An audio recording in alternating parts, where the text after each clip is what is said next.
सगळेजण नारायण राणेंचं भाषण ऐका. नारायण राणे विरोधी पक्ष नेत्या म्हणजे भाषण करतात.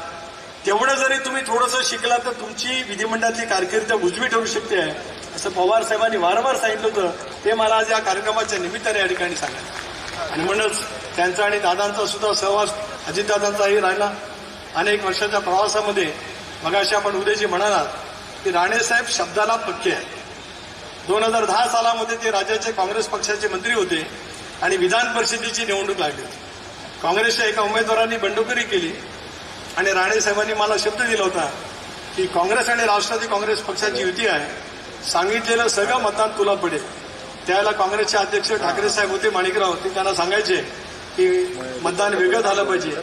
यांनी सांगितलं मी शब्द दिलाय, आघाड्याला दिलाय, सुनीलला दिलाय, तो शब्द मी त्या ठिकाणी पुरा करणार. आणि 3 सलग विधान परिषदेच्या निवडणुकीमध्ये मला जे काही पूर्णपणाने सिंधुदुर्गात मतदान झालं त्या साऱ्याचं श्रेय राणेसाहेबांना जात आहे, हे मला आवर्जून या निमित्ताने सांगायचं. जीवनामध्ये असे अनेक ऋणानुबंधाचे संबंध येतात, त्याच्यातून भविष्याची वाटचाल कशा पद्धतीने करावी याच पद्धतीचं आपल्याला पाहायला मिळू शकतं. मेडिकल कॉलेज तळ कोकणामध्ये उभं राहील. शासकीय रुग्णालयाच्या खेरीज मेडिकल कॉलेज हे कधी कोणाच्या स्वप्नामध्ये आलेलं होतं, पण ते स्वप्न कोकणवासियांचं साकार करण्याचं काम राणेसाहेब आपण त्यावेळेला केलं. आम्ही सारेजण या ठिकाणी आलो होतो. सिंधुदुर्ग जिल्हा पर्यटन जिल्हा म्हणून घोषित केला. लोकसभेचे खासदार म्हणून सुद्धा आपण त्या ठिकाणी काम करतात. अशा वेळेला नितेश असेल, आपला विचाराचा वारसा चालवण्याचा त्या निमित्ताने ते प्रयत्न करतायत. वाचन हे तुमचं आहेच. मराठी भाषेवरचं प्रभुत्व, अत्यंत अचलकित पद्धतीचं मराठी बोलणं हे आपलं खासियत त्या ठिकाणी आहे. राजकारणाचे बारकावे करत असताना सुद्धा मला रवींद्रजी चव्हाण साहेब आपण प्रदेशाध्यक्ष आहात. सिंधुदुर्ग जिल्ह्यातला राणे पॅटर्न फक्त राणेच दाखवू शकतात आणि एका वेळेला भाजप आणि शिवसेनेची बिनविरोध जिल्हा परिषद कसं येऊ शकते हे एकदा राणे साहेबांनी मला शिकवलं तर रायगडला मला त्याचा खूप उपयोग होईल, एवढंच मला या ठिकाणी त्यांनी सांगायचं आहे. अशा अनेक गोष्टी आहेत.